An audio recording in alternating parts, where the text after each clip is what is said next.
Halo semua, selamat datang ya di Layar Teologi, Pusat Kajian Monoteisme Alkitabiah, Teologi dan Filsafat. Hari ini kita mau coba ngulik satu pertanyaan mendasar nih.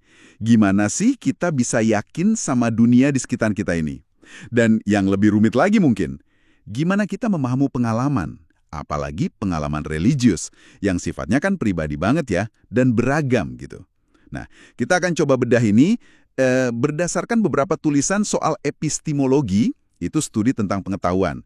Jadi misi kita kali ini, bantu Anda semua ngertiin argumen utamanya soal gimana kita tahu sesuatu, dan juga tantangan buat memahami pengalaman religius. Yuk kita bongkar bareng-bareng.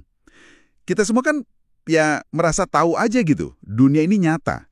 Kita rasain lewat mata, telinga, sentuhan. Tapi kalau dipikir dalam-dalam, gimana cara kita buktiin itu? Bener-bener buktiin secara pasti. Ini pertanyaan yang udah bikin pusing filsuf dari dulu. Kayak Locke, Berkeley, Hume. Mereka udah bergulat sama ini. Locke misalnya, dia coba bedain tuh, ada kualitas primer benda. Kayak ukuran, bentuk, itu dianggap asli di luar sana. Terus ada kualitas sekunder, kayak warna, suara. Nah ini katanya cuma ada di kesadaran kita. Berkeley malah lebih ekstrim lagi.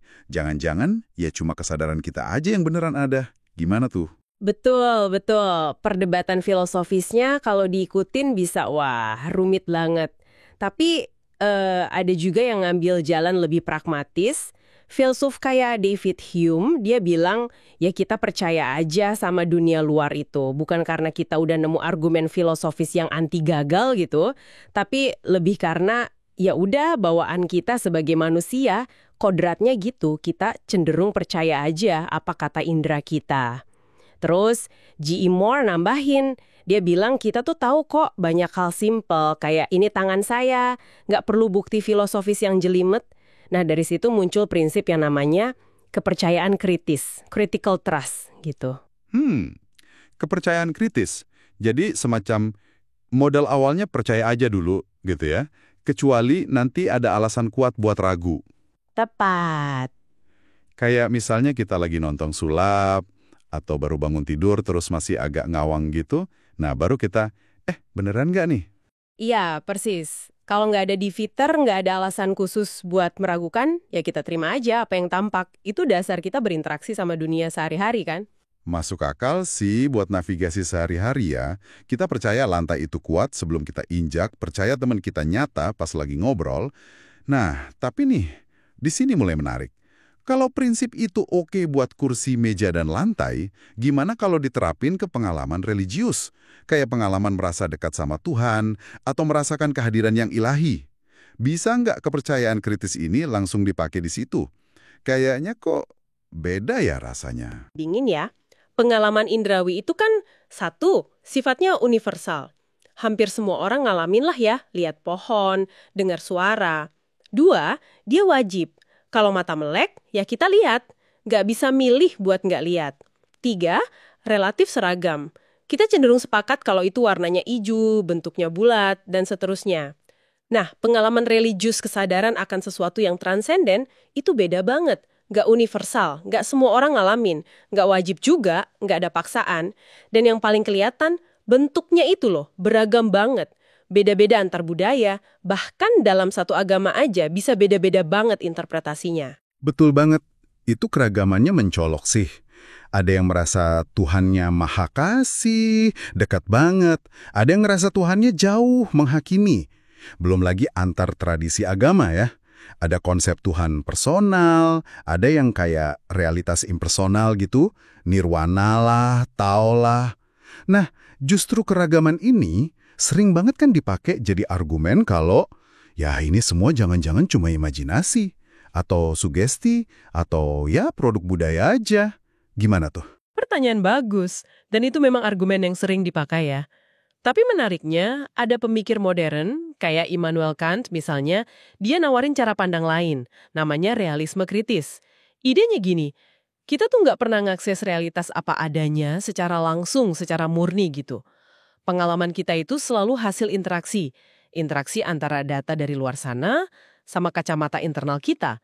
Kacamata ini ya struktur pikiran kita, konsep kita, bahasa, budaya kita, semuanya ikut membentuk. Filsuf lain, Wittgenstein, punya istilah bagus, melihat sebagai atau seeing as. Jadi kita nggak cuma melihat, tapi melihat sebagai sesuatu. Kita aktif menginterpretasi data indrawi buat ngasih makna. Oh, kayak gambar ambigu itu ya, yang bisa dilihat sebagai bebek atau kelinci. Garisnya sama persis, tapi kita bisa melihatnya sebagai bebek atau melihatnya sebagai kelinci. Tergantung interpretasi kita. Nah, contoh bagus itu. Atau lihat awan. Kita bisa melihat sebagai bentuk naga, padahal orang lain lihatnya cuma gumpalan aja. Jadi selalu ada interpretasi. Jadi semua pengalaman kita itu ada unsur interpretasinya ya? Bisa dibilang begitu. Dan pengalaman kita itu, kata sumber-sumber ini, punya lapisan-lapisan makna. Ada lapisan paling dasar, fakta fisik atau empiris, terus di atasnya ada lapisan makna etis, kayak rasa tanggung jawab moral gitu. Nah, ada lagi lapisan makna religius, kesadaran akan dimensi ilahi atau transenden itu. Semakin tinggi lapisannya, dari empiris ke etis ke religius, itu semakin besar apa yang disebut kebebasan kognitif kita. Kebebasan kognitif. Maksudnya gimana tuh? Kita lebih bebas milih interpretasi gitu? Iya, betul. Kita punya ruang gerak yang lebih luas buat menginterpretasi atau bahkan mengabaikan makna di lapisan yang lebih tinggi itu. Contohnya, lebih gampang kan kita menipu diri sendiri soal makna etis, soal bisikan hati nurani, daripada menipu diri sendiri kalau ada tembok di depan mata, bener nggak? Iya juga ya. Kalau tembok jelas banget. Kalau soal etis, wah bisa macam-macam alasan kita. Nah, di ranah religius, ruang gerak atau kebebasan interpretasi ini dianggap paling luas. Sumber-sumber ini bahkan ngasih gagasan yang lumayan berani ya. Mungkin saja realitas ilahi atau transenden itu sengaja menjaga semacam jarak epistemik. Jarak epistemik? Maksudnya? Menjaga jarak biar nggak terlalu jelas gitu. Biar nggak memaksakan diri. Jadi nggak seterang matahari yang mau nggak mau harus kita akui ada. Kurang lebih gitu idenya.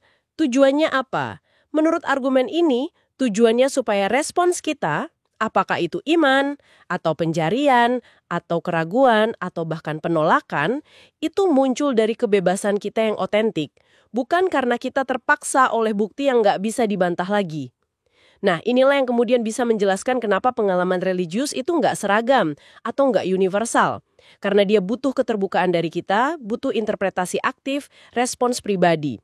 Dan itu semua pasti dipengaruhi kacamata budaya dan konsep kita masing-masing, baik dalam tradisi teistik maupun non-teistik. Jadi, kalau ditarik kesimpulan inti dari sumber-sumber yang kita bahas ya, fakta bahwa pengalaman religius itu beda sifatnya dari pengalaman indrawi, nggak universal, nggak wajib, beragam, itu nggak otomatis bikin dia jadi ilusi. Malah sebaliknya, perbedaan itu bisa dilihat konsisten dengan gagasan tentang realitas transenden yang menghargai kebebasan respons manusia lewat mekanisme jarak epistemik tadi. Jadi, buat orang yang mengalaminya, ya rasional aja untuk meyakini kebenarannya dan menjadikan itu dasar hidup mereka. Sambil tetap sadar, kita hidup di realitas fisik ini, tapi juga bisa berada dalam hubungan dengan realitas transenden yang sekaligus imanen itu. Wah, ini dalam banget sih pembahasannya. Jadi kalau kita tarik lagi ke diri kita masing-masing ya, kalau semua pengalaman kita, bahkan yang paling biasa kayak lihat meja ini, itu melibatkan interpretasi yang dibentuk oleh kacamata kita.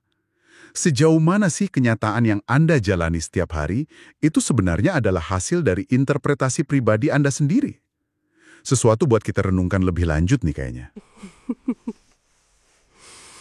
Oke deh, terima kasih ya saudara-saudara udah menyimak pembahasan kita kali ini. Sampai jumpa lagi di video dan live streaming berikutnya. Tuhan Yesus memberkati kita semua.